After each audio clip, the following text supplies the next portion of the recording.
ආයුබෝවන් යථාර්ථවාදීව ලෝකයේ දෙස බලන්නට සත්‍ය සිදුවීම් සම්පීඩනයක පුවත් දිගහැරුම ශ්‍රද්ධා රූපවාහිනී 630 ප්‍රධාන ප්‍රවෘත්ති විකාශය සමගින් මම ලකිඳුනුවංග ප්‍රථමයෙන් සිරස්තල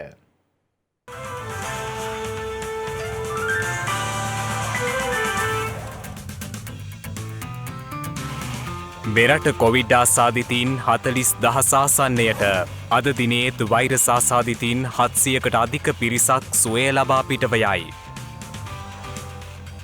තවත් ප්‍රදේශ කිහිපයක් හුදකලා වෙයි. මෙම වසරේ පළමු මාස 11 තුළ පුද්ගලයන් 1900ක් මගමරුවාට බිලි. රුපියලේ අගය ඉහළ දැමීමට මහ බැංකුවෙන් පියවර. බ්‍රසීල කොවිඩ් අවදානම යළිත් ඉහළට.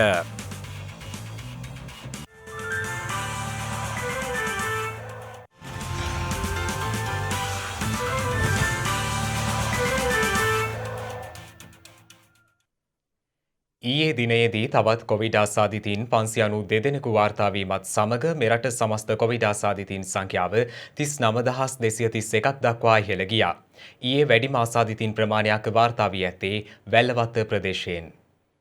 ඊයේ දිනේ හමු වූ ආසාදිතයින් 592 අතරින් 570 දෙනෙකු පෑලියගොඩ කොවිඩ් පොකුරේ ආශ්‍රිතයින් වන අතර තවත් 18 දෙනෙකු බන්ධනාගාර ආශ්‍රිතව වාර්තා වී ඇති බවයි රජයේ ප්‍රවෘත්ති දෙපාර්තමේන්තුව සඳහන් කළේ. ඒ අනුව දිවුලපිටිය පෑලියගොඩ සහ බන්ධනාගාර ආශ්‍රිත කොවිඩ් පොකුර 35548ක් දක්වා ඉහළ ගොස් තිබෙනවා. මේ වන විට කළුතර දිස්ත්‍රික්කයෙන් වාර්තා වන සමස්ත කොවිඩ් ආසාදිතයින් සංඛ්‍යාව 3000 ඉක්මවා ගොස් තිබෙනවා. COVID-19 පැතිරීම වැළැක්වීමේ ජාතික ක්‍රියාන්විත මධ්‍යස්ථානය සඳහන් කළේ ගත වූ පැය 24 තුළ වාර්තා වූ නව ආසාදිතයින් 140 දෙනාත් සමගින් කළුතර දිස්ත්‍රික්කයේ සමස්ත ආසාදිතයින් සංඛ්‍යාව 3084 දෙනෙකු දක්වා ඉහළ ගොස් ඇති බවයි. ඊයේ දිනය තුළ කොළඹ දිස්ත්‍රික්කයෙන් වාර්තා වී ඇති කොවිඩ් ආසාදිතයින් සංඛ්‍යාව 245ක් වන අතර ගම්පහ දිස්ත්‍රික්කයෙන් ආසාදිතයින් 68 දෙනෙක් රත්නපුර දිස්ත්‍රික්කයෙන් ආසාදිතයින් 17 දෙනෙකුද හඳුනාගෙන තිබෙනවා. එමෙන්ම ඊයේ දිනේ තවත් කොවිඩ් ආසාදිත මරණයක් වාර්තා වීමත් සමග මෙරට සමස්ත කොවිඩ් ආසාදිත මරණ සංඛ්‍යාව 185ක් දක්වා ඉහළ ගියා.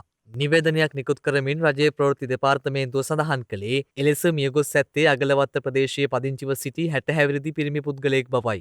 දෙසැම්බර් 20 වන දින බිඹුර මූලික රෝහලට ඇතුළත් කරන විටත් ඔහු මියගොස් ඇති අතර කොවිඩ් ආසාදනයත් සමග ඇති වූ ලේ විෂවීමක් මරණයට හේතු වී තිබෙනවා. මේ අතර බෙන්තොට පාලමස්සලදී පසුගියදා සිදු කළ රැපිඩ් ඇන්ටිජන් පරීක්ෂාවේදී පාසල් සිසුවෙකුට කොවිඩ් වෛරසය ආසාදනය වී ඇති බවට තහවුරු වී තිබෙනවා. සිසුවාගේ පියා කළුතර දකුණ පොලිස් ස්ථානයට අනියුක්තව සේවය කරන බැවින් එම පොලිස් ස්ථානයේ සිදු කළ රැපිඩ් ඇන්ටිජන් පරීක්ෂණයේදී තවත් 4 දෙනෙකු කොවිඩ් ආසාදිතයින් බවට හඳුනාගෙන ඇති බවයි සෞඛ්‍ය අංශ පෙන්වා දෙන්නේ. මේ අතර හැටන් දික්කොය නගර සභාවේ ලේකම්වරයා ආණ්ඩු පක්ෂයේ සහ විපක්ෂයේ නාගරික මන්ත්‍රීවරුන් 8 දෙනෙක් සහ මධ්‍යම පළාත් සභාවේ හිටපු මන්ත්‍රීවරයෙක් ඊයේ දිනේදී ස්වයං නිරෝධායනයට යොමු කර එම පිරිස PCR පරීක්ෂණයකට යොමු කර තිබෙනවා. දික්කොය නගර සභාවේ නාගරික මන්ත්‍රීවරයෙකුට ඊයේ කොවිඩ් වෛරසය ආසාදනය වී ඇති බවට තහවුරු වුණා. ඒ අනුව හැටන් දික්කොය නගර සභාවේ මහජන සෞඛ්‍ය පරීක්ෂක රාමයියා බාලකෘෂ්ණන් මහතා පැවසුවේ එම නාගරික මන්ත්‍රීවරයා ඉකුත් 19 වන දින මන්ත්‍රීවරුන් කිහිප දෙනෙක් සමග හැටන් දික්කොය නගර සභාවේ විපක්ෂයේ මන්ත්‍රීවරයෙකුගේ නිවසේ පැවති උපන්දින උත්සවයකට සහභාගී වී ඇති බවයි. COVID-19 වෛරසය ආසාදනය වූ හැටන් දික්කොය නගර සභාවේ නාගරික මන්ත්‍රීවරයා ආගරපතන ප්‍රාදේශීය සභාවේ සභාපතිවරයාගේ ආශ්‍රිතයෙකු බවද මහජන සෞඛ්‍ය පරීක්ෂකවරයා වැඩිදුරටත් සඳහන් කළා. මේ අතර මඩකලපුව ප්‍රදේශයේ පදිංචි තරුණයන් පිරිසක් පසුගිය 21 වෙනිදා මීගමුවේ ඉදිවෙමින් ඇති හෝටලයක සේවය කිරීම සඳහා පැමිණ තිබුණු අතර PCR පරීක්ෂණ මගින් ඉන් සිව් දෙනෙකු කොවිඩ් ආසාදිතයින් ලෙස හඳුනා ගැනුණා. ඒ අනුව සෞඛ්‍ය බලධාරීන් විසින් ඊයේ රාත්‍රියේ ඔවුන් ප්‍රතිකාර මධ්‍යස්ථාන වෙත යොමු කිරීම සඳහා එහි යන විට ආසාදිතයින් සිව් දෙනා ඔවුන් රැඳී සිටි ස්ථානයෙන් පලා ගොස් තිබෙනවා. කෙසේ වෙතත් පසුව ඔවුන් හලාවත කොළඹ ප්‍රධාන මාර්ගයේ රැඳී සිටියදී සොයාගත් බවයි පොලිසිය සඳහන් කළේ. මේ වන විට වෛරසය ආසාදිතව රෝහල්වල ප්‍රතිකාර ලබන සමස්ත පුද්ගලයන් සංඛ්‍යාව 7707ක් වන අතර වෛරසය ආසාදිතව සුවය ලැබූ සමස්ත පුද්ගලයන් සංඛ්‍යාව දැක්වෙන්නේ 31339ක් ලෙසයි. අද දිනේදී තවත් කොවිඩ් ආසාදිතයින් 461 දෙනෙකු හඳුනා ගැනීමත් සමග මෙරට සමස්ත කොවිඩ් ආසාදිතයින් සංඛ්‍යාව 39692ක් දක්වා ඉහළ ගොස් තිබෙනවා. පවතින තත්ත්වය සැලකිල්ලට ගනිමින් අද දිනේදී තවත් ප්‍රදේශ කිහිපයක් හුදකලා කිරීමට පියවරගෙන තිබුණා. ඒ අනුව මාතර දිස්ත්‍රික්කයේ ප්‍රදේශ කිහිපයකුයි එලෙස හුදකලා කිරීමට පියවර ගැනුණේ. අද දිනේදී මාතර දික්වැල්ල යෝනකපුර නැගෙනහිර සහ බටහිර ප්‍රදේශ හුදකලා ප්‍රදේශ ලෙස නම් කිරීමට පියවර ගැනුණා.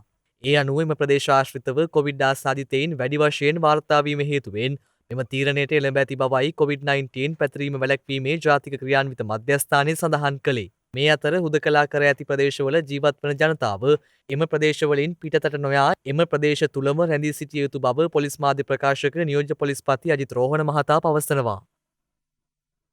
මේ වන විට ලංකාවේ පොලිස් බල ප්‍රදේශ 12ක් හුදකලා කර තිබෙනවා. කොළඹ මධ්‍යම සහ උතුර ප්‍රදේශීය පොලිස් බල ප්‍රදේශ 9ක්. ඊට අමතරව කොස්ගම, අවිස්සාවේල්ල සහ රුවන්වැල්ල පොලිස් බල ප්‍රදේශ හුදකලා කර තිබෙනවා. ඒ වගේම තවත් පොලිස් බල ප්‍රදේශ ගණනාවක ග්‍රාම සේවකව අසම් වීදි මහල් නිවාස හුදකලා කර තිබෙනවා. කෙසේ වෙතත් මේ අවස්ථාවේදී හුදකලා කරලා තිබෙන ප්‍රදේශවල ජනතාව එම ප්‍රදේශවලම රැඳී සිටිය යුතුයි. කුමන හේතුවක් නිසාවත් එම ප්‍රදේශවලින් පිටතට නොපැමිණිය යුතුයි.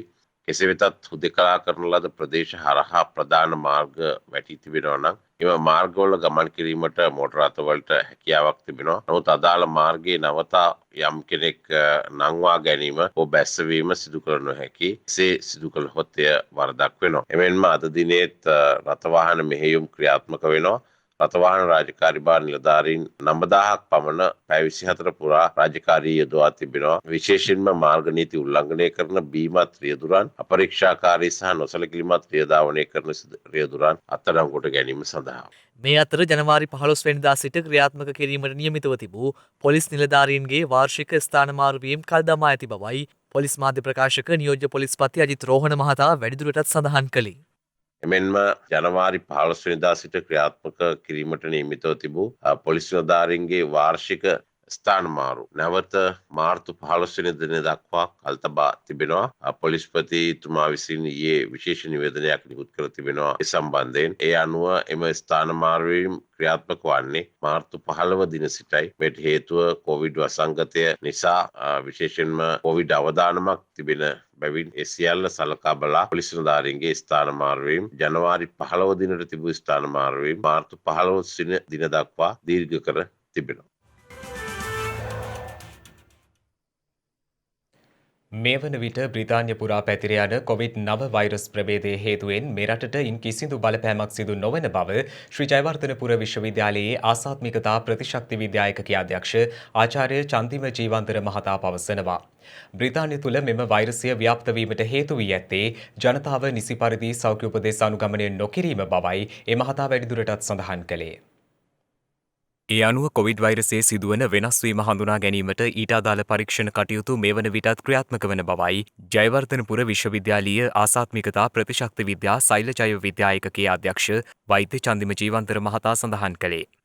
අපේ ශ්‍රී ලංකාවේ වෛරස් කාණ්ඩය හඳුනා ගැනීමට නම් ජීනෝම් සීක්වන්සින් කරන්න ඕනේ. ඒ වෛරස් එකේ ස්ට්‍රක්චර් එක වෙනස් වෙනවද කියලා හඳුනා ගැනීමේ පහසුකම් විශේෂයෙන්ම ජයවර්ධන විශ්වවිද්‍යාලයේ අපගේ ආයතනයේ ඒ පහසුකම් තියෙනවා. ඉතින් අපි නිරන්තරයෙන් මෙම සීක්වන්සින් සිදු කරනවා. පාටම ටිකක් බයක් ඇති වෙලා තියෙනවා මේ වෛරස් ප්‍රභේදයේ එංගලන්තයෙන් මතුවීම සම්බන්ධයෙන්. ස්ට්‍රේන් එක තියෙනවද නැද්ද කියලා සැක කරන්න පුළුවන් අවස්ථාවක් තියෙනවා. උදාහරණයක් විදිහට අපි මේ දවස්වල පාවිච්චි කරනවා ටක්පාත් කියලා විශේෂ කිට් එකක්. ඒ කිට් එකේ වෛරස් එක හඳුනා ගැනීමේ ටාගට්ස් 3ක් තියෙනවා. ඒ තුනෙන් එක ටාගට් එකක් අයිඩෙන්ටිෆයි වෙන්නේ නෑ මේ වෛරස් එක තියෙනවා නම්. ඉතින් ඒකෙන් අපිට අර දල වශයෙන් අදහසක් දෙන්න පුළුවන් මේ ටාගට් එක නැත්තම් මේ UK ස්ට්‍රේන් එක ලංකාවට ඇවිල්ලා වෙන්න පුළුවන් කියලා. ඒතකොට ඒ වගේ අවස්ථාවක ඒ සාම්පල් එකක් අපේ විද්‍යාගාරයට යොමු කරොත් අපිට මේ පිළිබඳව අධ්‍යයනය කරලා තහවුරු කරන්න පුළුවන් ඇත්තටම මේ ස්ට්‍රේන් එකද නැද්ද කියලා.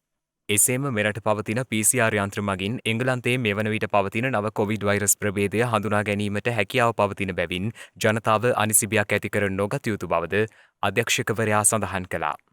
ජනතාව විදියට නම් බයක් ඇති කරගන්න අවශ්‍ය නැහැ. වැදගත්ම දේ තමයි මූලික සංකල්ප මූලික සිද්ධාන්ත වලට අනුගත වෙලා වැඩ කරොත් මේ වෛරස් එක එක්කෙනාගෙන් අනිත් අයට පැතිරෙන එක නවත්තන්න පුළුවන්. නැවතත් මතක් කරන්න ඕනේ ඔබ මාස්ක් එකක් පළඳින්න ඕනේ.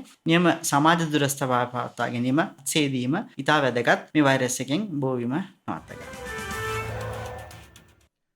මෙම මස 27 වනදා මෙරටට පැමිණීමට නියමිතව තිබූ රුසියානු සංචාරකින් රැගත් ගුවන් යානය අවලංගු කිරීමට එම ගුවන් සමාගම පියවරගෙන තිබෙනවා. ගුවන් තොටුපළ හා ගුවන් සේවා සමාගමේ උපසභාපති රජීව් සූර්යාරච්චි මහතා සඳහන් කළේ ඉදිරි දිනවලදී පැමිණීමට නියමිත අනෙකුත් ගුවන් යානා නියමිත පරිදි මෙරටට ළඟා වන බවයි. සංචාරකයන් මෙරටට ගෙන්වා ගැනීම සඳහා අවශ්‍ය මූලික වැඩපිළිවෙල වෙනුවෙන් අපි පසුගියදා විශේෂයෙන්ම සංචාරක මණ්ඩලයත් ඒ වගේම සිවිල් ගුවන් සේවා අධිකාරිය ගුවන් තොටුපළ හා ගුවන් සේවා සමාගම ඒ වගේම සෞඛ්‍ය අමාත්‍යාංශය මේ හැමෝම එකතු වෙලා නියම ව්‍යාපෘතියක් විදිහට මේ මාස 27 වෙනිදා ඉඳන් මෙරටට සංචාරකයන් ගෙන්වා ගැනීමට අවශ්‍ය කටයුතු සම්පාදනය කර තිබුණා. ඒ අනුව 27 වෙනිදා රුසියාවට අයිති ජාතික ගුවන් සේවයේ ඒරෝෆ්ලොට් ගුවන් යානයකින් මෙරටට මගින් පිරිසක් පැමිණීමට නියමිතව තිබුණා. එම ගුවන් යානය 27 වෙනිදා උදේ පැමිණෙන නියමිත ගුවන් යානය ඒරෝෆ්ලොට් ගුවන් සේවය විසින් අවලංගු කරලා තියෙනවා. 28 සහ 29 තවත් යුක්‍රේනයෙන් පැමිණෙන මගින් පිරිසක් ඉන්නවා. ඒ අය මත්තල ගුවන් තොටුපළ වෙත ළඟා වීමට නියමිතව තිබෙනවා. ලංකාවේ සංචාරක කර්මාන්තයේ ඉන්න 25000ක් 30000ක් පමණ ප්‍රමාණයක් විශාල ලෙස තමන්ගේ ආර්ථික තත්ත්වයේ පල්ලයට ගිහින් එයාට ජීවත් වෙන්න බැරි තත්ත්වයකට ඇවිල්ලා තියෙනවා. ඒ නිසා අපිට අපේ රටේ පිවිසුම් දොරටුව තමයි ගුවන් තොටුපළ. ඒ නිසා මේ ගුවන් තොටුපළ නැවත විවෘත කරලා සංචාරකයන් සඳහා විවෘත කරන්න. හැබැයි කොරෝනා කියන වසංගතය ගත්තොත් එහෙම අපිට ඇත්තටම ලෝකේ විටින් විට එක එක කලාපවල එක එක විදියට තමයි මේක නැගලා එන්නේ. ඒ නිසා අපිට සමස්තයක් ලෝකයක් වශයෙන් සම්පූර්ණ එක තීන්දුවක් ගන්න බෑ. ඒ නිසා අපි සාමාන්‍යයෙන් තීරණය කරා විශේෂම සංචාරක මණ්ඩලය හරහා ඒගොල්ලන්ගෙන් තොරතුරු ලබාගෙන නියම ව්‍යාපෘතියක් විදියට ඉස්සෙල්ලා මේ රුසියානු කලාපයේ ගුවන් යාන 7-8ක් ගෙන්නලා ඒ මගින් පිරිස සංචාරකයන් පිරිස මෙරටට ගෙන්නලා නියම ව්‍යාපෘතියක් විදියට මේක සාර්ථක වෙයිද කියලා අපි අත්හදා බැලීමක් තමයි මේ කරන්න බලාපොරොත්තු වෙන්නේ. මේ අතර මාධ්‍ය සාකච්ඡාවක් ඇඳවමින් ජාතික සංචාරක මාර්ගෝපදේශ කතිකාචාර්යවරුන්ගේ ආයතනය පවසන්නේ සංචාරකින් මෙරටට ගෙන්වීමේ කාර්යයේදී නිරෝධායන කාර්ය ඉතා වගකීමක් සහිතව සිදු කළ යුතු බවයි. සංචාරක සංවර්ධන අධිකාරියෙන් මෙන්න මේ ලිපිය නිකුත් කරනවා. මේ ලිපියේ යම් දෝෂ සාගත තත්ත්වයන් පෙන්වා දෙනවා මේ වැඩපිළිවෙලේ. මේකට නමක් දාලා තිනවා බබල් ටුවරිසම් කියලා. ඒ කියන්නේ අත්අදා බැලීමේ බුබුලක්. ඒතර අත්අදා බැලීමේ බුබුලක් සිදු කිරීම පිළිබඳව අපිට තියෙන ගැටලුවක් නෙමෙයි. හැබැයි මේකේ තියෙන ගැටලුව තමයි මේ නිරෝධාන වැඩපිළිවෙල මෙන්න මේකේ යම්කිසි කඩකිරීමක් සිදු කරොත් එතකොට මේ සංචාරක බුබුලක් නෙමෙයි වෙන්නේ සංචාරක පොකුරක් තවත් ඇති වෙන්න පුළුවන්. මෙන්න මේ පිළිබඳව වඩා අවධානය යොමු කරන්න කියලා අපි ඉල්ලීමක් කරනවා. දැන් මෙතනත් වෙන්න පුළුවන් අපිට තියෙන සැකය එකයි මොනවා හරි මෙතන මේ COVID-19 පැන්ඩමික් තත්ත්වයක් මෙතන අපේ රටේ තව යෙදුනොත් එතන වෙන්න පුළුවන් මධ්‍යකාලීන හා දීර්ඝකාලීන බලපෑම මීට වඩා ගොඩාක් බරපතල වෙන්න පුළුවන්. සංචාරක හෝටල් තුල පමණක් මේක සිදු වෙනවා නම් නිසි නිරෝධායන නීති සමග අපිට ඒක එකඟ වෙන්න පුළුවන්. නමුත් මෙතන ඒ සංචාරක නිරෝධායන නීති කඩ කරමින් හොටෙල්ස් වල හරි ඒ ඒරියා එකකින් එළියට යනවා නම් ඒක මේක රටේ සෞඛ්‍යයට සහ ඒ වගේම සංචාරක ව්‍යාපාරයේ ඉදිරියට බලපාන්න පුළුවන්. ඒකින්ද අපි ඉල්ලා සිටිනවා කාර්මිකව මේ ගැන අවධානය යොමු කරන වෙන්න. මෙරට ක්‍රියාත්මක වන ආර්ථික මධ්‍යස්ථාන සඳහා විශේෂිත සෞඛ්‍ය මාර්ගෝපදේශ මාලාවක් නිකුත් කිරීමට තීරණය කර තිබෙනවා. මෙවන විට ආර්ථික මධ්‍යස්ථාන 16ක් ශ්‍රී ලංකාව පුරා ක්‍රියාත්මකව පවතින අතර එම මාර්ගෝපදේශ හඳුන්වා දී ඇත්තේ පවතින කොවිඩ් ව්‍යාප්තිය වැළැක්වීමේ අරමුණින් බවයි සෞඛ්‍ය අමාත්‍යාංශය පෙන්වා දෙන්නේ. ඒ අනුව සෑම ආර්ථික මධ්‍යස්ථානයකටම COVID-19 මර්ධන කටයුතු සඳහා එම මධ්‍යස්ථානයට අවේනික සැලැස්මක් සකස් කිරීම, එම සැලසුම් ක්‍රියාත්මක වීම පිළිබඳව සොයා බැලීමට එවෙනුවෙන්ම නිලධාරියෙකු පත් කිරීම, ආර්ථික මධ්‍යස්ථාන පරිශ්‍රය නිරතුරුවම පිරිසිදුව පවත්වාගෙන යාම, ආර්ථික මධ්‍යස්ථාන පරිශ්‍රය තුළ බුලත් කෑම, දුම්බීම, කෙල කැසීම නොකළ යුතු බව මධ්‍යස්ථාන පරිශ්‍රයට පැමිණෙන ජනතාව දැනුවත් කිරීම, පුද්ගල දුරස්ථභාවය පවත්වාගෙන යාමට කටයුතු කිරීම, ආර්ථික මධ්‍යස්ථාන පරිශ්‍රයේ කසල නිසි පරිදි බැහැර කිරීම, ආර්ථික මධ්‍යස්ථාන පරිශ්‍රයට පැමිණෙන්නන් අහඹු ලෙස PCR පරීක්ෂණවලට යොමු කිරීම, ආර්ථික මධ්‍යස්ථාන පරිශ්‍රයට පැමිණෙන්නන්ට දෑත් සේදීමට අවශ්‍ය පහසුකම් සැලසීම එම මාර්ගෝපදේශ අතර වන බවයි සෞඛ්‍ය අමාත්‍යාංශය විසින් නිකුත් කළ නිවේදනයේ දැක්වෙන්නේ. මෑතකදී විනිමය අනුපාතිකයේ සිදු වූ උච්චාවචනය අනවශ්‍ය හා පිළිගත නොහැකි බව ශ්‍රී ලංකා මහ බැංකුව පවසනවා. ඒ සඳහා වෙනත් ක්‍රියාමාර්ග අනුගමනය කරන අතර දේශීය සහ විදේශ වෙළඳපොලේ මෙම උච්චාවචනය පාලනය කිරීමට සුදුසු ක්‍රියාමාර්ග ගන්නා බවයි මහ බැංකුව උපුටා දක්වමින් රජයේ ප්‍රවෘත්ති දෙපාර්තමේන්තුව සඳහන් කළේ. ඒ අනුව විනිමය අනුපාතිකයේ උච්චාවචනය මෑතකදී වැඩිවීම අනවශ්‍ය හා පිළිගත නොහැකි බව පවසමින් වෙනත් ක්‍රියාමාර්ග අනුගමනය කරන අතරම මෙතැන් සිට දේශීය විදේශීය විනිමය වෙළඳපොලෙහි මෙම උච්චාවචනය පාලනය කිරීමට සුදුසු ක්‍රියාමාර්ග ගන්නා බවයි මහ බැංකුව නිවේදනය කර ඇත්තේ. මෙම ක්‍රියාමාර්ගයත් අත්‍යවශ්‍ය නොවන ආනයන සීමා කිරීම අඛණ්ඩව පවත්වා ගැනීමත් හේතුවෙන් ඉදිරි දින කිහිපය තුළදී විනිමය අනුපාතිකය 2020 නොවැම්බර් මාස නිරීක්ෂණය කළ ඇමරිකානු ඩොලරයට සාපේක්ෂව රුපියල 185ට වඩා අඩු මට්ටමකට අති ප්‍රමාණය වනු ඇතැයි ශ්‍රී ලංකා මහ බැංකුව අපේක්ෂා කරනවා. මේ අතර නිල සංචිත ප්‍රමාණවත් මට්ටමක පවතින බවත් දළ නිල සංචිත ඇමරිකානු ඩොලර් බිලියන 5.6ක් බවත් මහ බැංකුව එම නිවේදනයෙන් දක්වා තිබෙනවා. සංචිත මට්ටම ඉහළ නැංවීම සඳහා මහ බැංකුවේ දේශීය හා විදේශීය හවුල්කරුවන් සමග පවත්වන සාකච්ඡාද සාර්ථකව අවසාන අදියරකට පැමිණෙමින් නැති බවයි මහ බැංකුව පෙන්වා දෙන්නේ.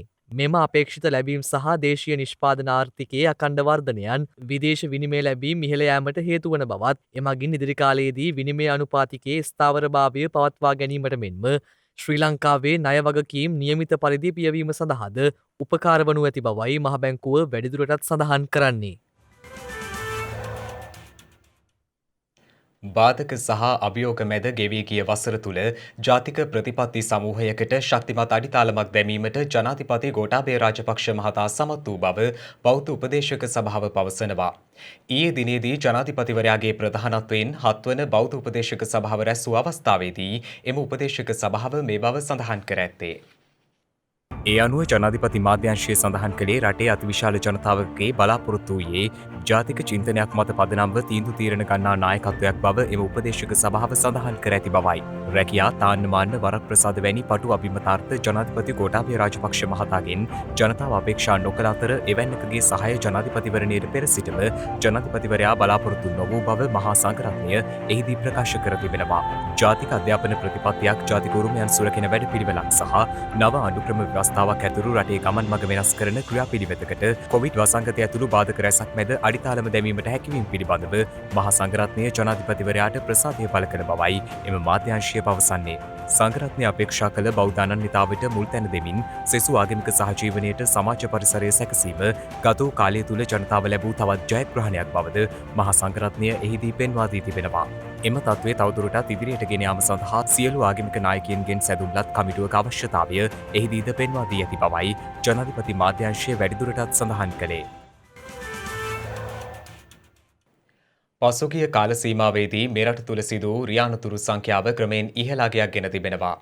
ඒ අනුව පසුගිය වසරේදී 3000කට ආසන්න ප්‍රමාණයක් රියානතුරු වලින් ජීවිතක්ෂයට පත්ව ඇති අතර මේ වසරේ නොවැම්බර් මාසයේ අවසාන වන විට පුද්ගල මරණ 1900ක් පමණ වාර්තා වී තිබෙනවා.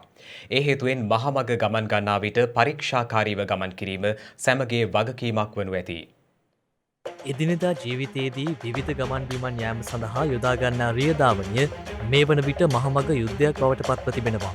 දිනකට මෙරට සිදුවන මරණ අතරින් ඉහළ මරණ සංඛ්‍යාවකට වගකිව යුත්තේ මේ රියානතුරුයි. අපරීක්ෂාකාරීව රියදාවනය බීමතින් රියදාවනය කිරීමාදී කරුණුකාරණා නිසාම මහමගදී අහිමි වන ජීවිත ප්‍රමාණය නම් සුළු පටු නැහැ. ඒ අනුව පසුගිය 2018 වසරේදී මාරක රියානතුරු 2994ක් වාර්තා වන අතර එම වසරේදී බරපතල රියානතුරු 8795ක් වාර්තා වෙනවා. ඒ අනුව 2018 වසරේදී රියානතුරු හේතුවෙන් මෙරටට අහිමි වූ ජීවිත සංඛ්‍යාව 3000කට අධිකයි. ඉන් නොනැවතී 2019 වසරේදී මාරක රියානතුරු 2689ක් වාර්තා වෙද්දී මියගිය සංඛ්‍යාව දැක්වුණේ 2852ක් ලෙසයි. ඒ අතර සුළු රියානතුරු 10679ක් වාර්තා වී තිබෙනවා. 2020 වසර කොවිඩ් වසංගත තත්ත්වයත් සමග ගත කරන්නට සිදුවීම හේතුවෙන් බොහෝ දෙනාගේ සංචරණය බොහෝ සෙයින් සීමා වුණා. ඒ නිසාම ලෝකයේ සෑම රටකම පාහේ වාර්තා වන රියානතුරු සංඛ්‍යාව අවමාගයකයි පවතිනේ.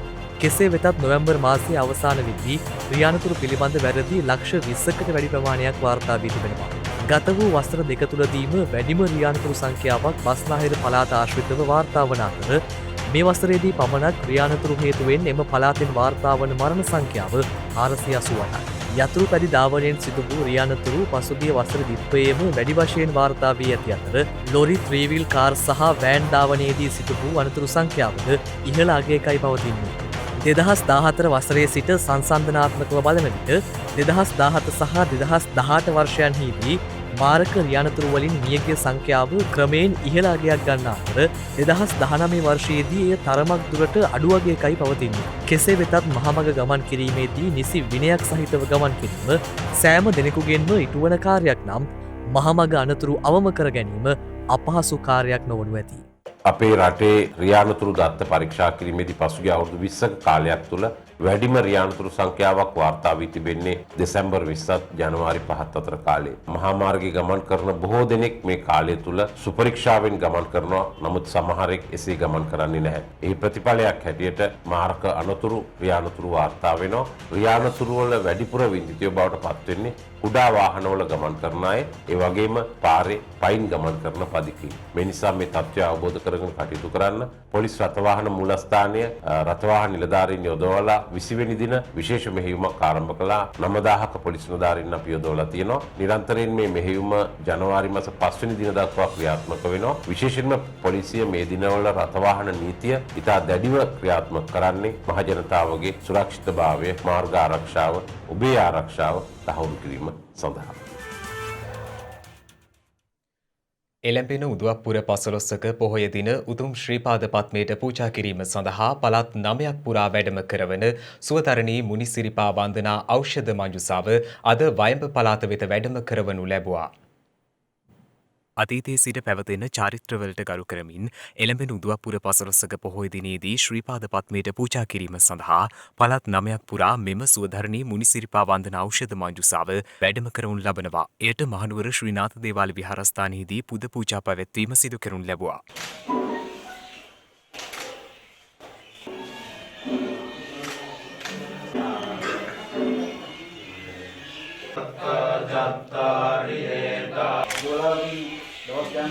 ශාමෝපාලි වංශික මහානිකායේ අස්ගිරි විහාර පාර්ශවයේ ජ්‍යෙෂ්ඨ කාරක සංඝ සභික ශ්‍රී නාථ දේවාල විහාරය හා ගලේවෙල බම්බාව රජමහා විහාරාධිපති කොමකොඩ ශ්‍රී රතනසාරාභිදාන නායක ස්වාමීන්ද්‍රයන් වහන්සේගේ මූලිකත්වයෙන් විහාරවාසී මහා සංඝරත්නය සෙත් පිරිත් සජ්ජායනා කොට මෙම වන්දනා චාරිකාවට ආශිර්වාද කිරීමද සිදු කෙරුණා. උතුම් ශ්‍රීපාද පත්මයට පූජා කරලා මේ ජාතියට මේ රටට මේ ලෝකයට ඒ උතුරුමැද පළාතෙන් මධ්‍යම පළාතට ඊයේ දිනේදී පිළිගන්නු ලැබූ මෙම පූජා මංජුසාවට මාතලේ ඓතිහාසික අලු විහාරය පුදබිමේදී පුද පූජා පැවැත්වීමද සිදු කෙරුණා. අනතුරුව ඖෂධ මංජුසාව අද වයඹ පළාතට බාර දෙනු ලැබුවේ ඉන් අනතුරුවයි. මෙම පුණ්‍ය කර්මය සමගින් පළාත් ආණ්ඩුකාර නීතිඥ ලලිතූ ගමගේ මහතා ඇතුළු පිරිසක් එක්ව සිටියා. පසුගිය කාලයේ සමාජ මාධ්‍ය පුරා සංසරණය වූ දුබල සුනකීන්ට ලබා දෙන විශේෂිත ඖෂධයක් පිළිබඳ තොරතුරක් ඔබට දක්නට ලැබෙන්නට ඇති. නමුත් මෙම ඖෂධය මගතොට නිතර හමුවන එවැනි සුනකීන්ට යෝග්‍යද? මේ පිළිබඳව අප සොයා බැලුවා. කුෂ්ඨ රෝගී තත්වයෙන් පෙළෙන සුනකයින් සඳහා ලබා දිය යුතු ඖෂධයක් පිළිබඳ තොරතුරු පසුගිය දිනක සමාජ මාධ්‍ය තුළ සංසරණය වුණා. එයින් පෙන්වා දී තිබුණේ එලෙස දුබල සුනකයෙකු දුටුවහොත් සුළු මුදලක් වැය කර නියෝමැක් නම් ඖෂධය සුනකයා වෙත යෝගට් සමග මුසු කර ලබා දීම සිදු කළ යුතු බවයි. එයින් සුනකයාගේ දුබල බව අඩු කර ගැනීමට හැකියාව ලැබෙන බවත් එහි සඳහන්ව තිබුණා. මෙම සමාජ මාධ්‍ය පළ කිරීමට බොහෝ ප්‍රතිචාර හිමිව තිබූ නිසාම දුබල සුනකයින්ට මෙම ඖෂධය ලබා දීම සුදුසුද යන්න අපි සොයා බැලුවා. ගොඩක් කලාවට බල්ලන්ගේ රෑෂ් එකට ප්‍රතිකාර විදිහට පාවිච්චි කරනවා. මේක ඒක ඇත්තටම ඉන්ඩිකේට් කරලා තියෙන්නේ කම්පැනි එකෙන් පණු බෙහෙතක් විදිහට තමයි ඉන්ඩිකේට් කරලා තියෙන්නේ. බල්ලගේ ඇඟේ ඉන්න බාහිර පරපෝෂිතයෝ ඊට පස්සේ උකුණෝ, මැක්කෝ, කිනිතුල්ලෝ ඒ වගේ ඒවටත් ඒ ඩ්‍රග් එක ප්‍රයෝජනවත්. ඊට අමතරව මේ ඉවර්මෙක්ටින් ඩ්‍රග් එක පාවිච්චි කරනවා බල්ලන්ගේ තියෙන ෆයිලේරියා බරවා පණුවා ඉන්න බල්ලන්ගේ ගොඩාක් ලංකාවේ හැමතැනම වගේ ඉන්නවා. ඒකටත් පාවිච්චි කරනවා. සමහර වෙලාවට මේ ට්‍රෑෂ් එකට බෙහෙත් නොකරපු බල්ලන්ගේ ගොඩක් වෙලාවට ෆයිලේරියා පොසිටිව් වෙනවා. මේ ඩ්‍රග් එක යූස් කරොත් සමහර වෙලාවට අපි නොදන්න බල්ලෙකුට ෆයිලේරියා ගොඩක් තිබ්බොත් ඒ බල්ලා අපහසුතාවයට පත් වෙන්න පුළුවන්. ෂොක් වෙන්න පුළුවන්. මේ අනිත් එක මේ ඩ්‍රග් එක මෙටබොලයිස් වෙන්නේ liver එකේ. liver එකට අනිදාය අඩු කරන බෙහෙත් වර්ග තියෙනවා. මේ බෙහෙත් වර්ගත් එක්ක පාවිච්චි කරන්න කියලාත් මේ ඩ්‍රග් එකේ ලීෆ්ලෙට් එකේ තියෙනවා. ඉතින් ඒක නිසා මේ ඇත්තටම සාමාන්‍ය හොඳම ඉන්න ෆයිලේරියා නැති බල්ලෙකුට නම් මේ ඖෂධය හොඳයි කියන එක මම කියනවා. රෑෂ් එකට හරි අයිවර්මෙක්ටින් බෙහෙතක් මීට කලින් බෙහෙත් නොකරපු අයට ෆයිලේරියා රෝගය ගොඩක් වෙලාවට තියෙනවා. ඒක නිසා නොදන්නා සුනකයෙකුට ඒක දෙන එක තරම් සුබදායකයි කියලා කියන්න බෑ. සමහර වෙලාවට ෆයිලේරියා නිතරම වාර්තා වෙන්නේ නැති ප්‍රදේශවල ඒ කියන්නේ ගොඩක් වෙලාවට ඒ ප්‍රදේශවල ෆයිලේරියා නැති වෙන්න පුළුවන්. නැති ප්‍රදේශවක ඔක පාවිච්චි කරාට ලොකු ප්‍රශ්නයක් වෙන්නේ නැහැ. නමුත් අක්මාව හොඳ තත්ත්වයේ තියෙනවා. බල්ලා අල්ලන්නත් බැරි නම් ගේන්නත් බැරි නම් අහිංසක බල්ලෙක් නම් ඒ බල්ලාගේ පුළුවන් තරම් රෝග ලක්ෂණ කියලා බලලා ඒ වෛද්‍යවරයාට කිව්වට පස්සේ වෛද්‍යවරයාට යම් අදහසක් එනවා. අදහස වෛද්‍යවරයාට නිර්දේශ කරන්න පුළුවන් මේක දෙන්න කියලා. ඉතින් අවදානම පේනව නම් වෛද්‍යවරයා කියයි මේ බල්ලට නම් මේක දෙන එක හොඳ මදි කියලා. එහෙම කියයි.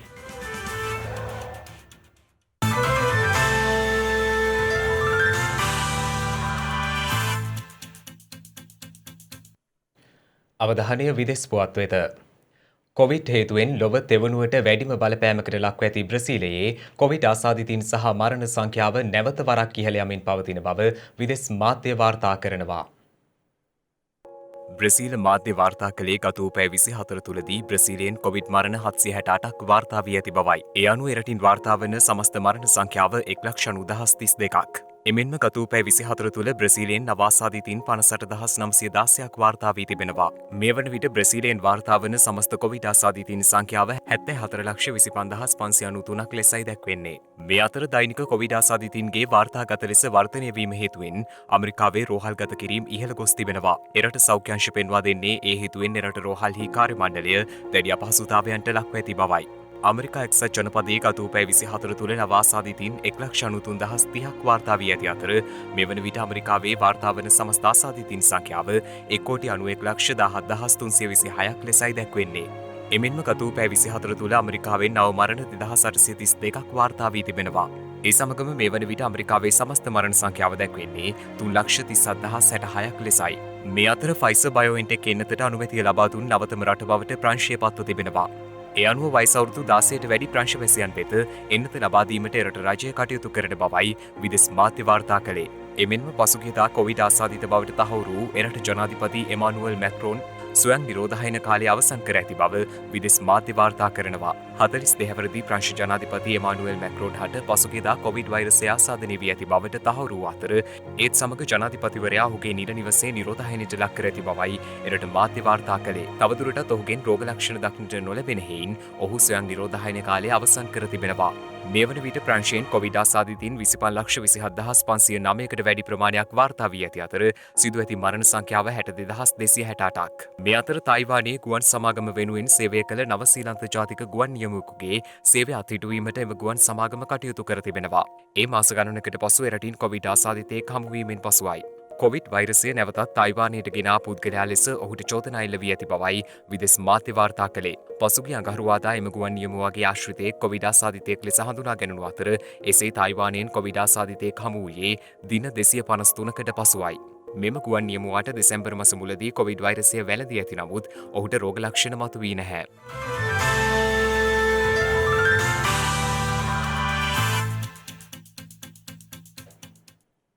දිනක සටහන් නිමවන්නට මත්තෙන් හෙට දවසේ වැදගත්කම ගැනයි මේ අවධානය.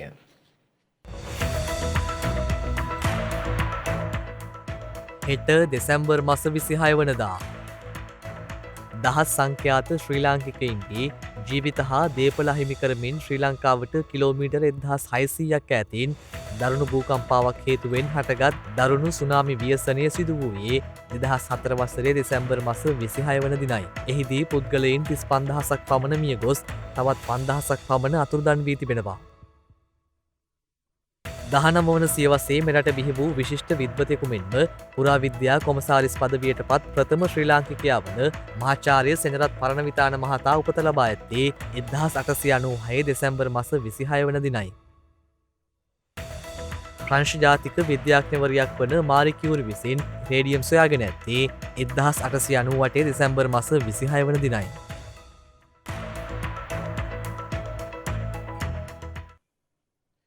ඒ සමගින් ශ්‍රද්ධා ප්‍රධාන ප්‍රවෘත්ති විකාශය නිමාවට පත්වනවා. හමුවෙමු හෙටත් සවස 6:30ට. තෙරුවන් සරණයි. නමෝ බුද්ධාය. මෙවැනි වැදගත් පුවත් නැරඹීම සඳහා ශ්‍රද්ධා TV News YouTube channel එක subscribe කර සීනුව සලකුණු වන්න.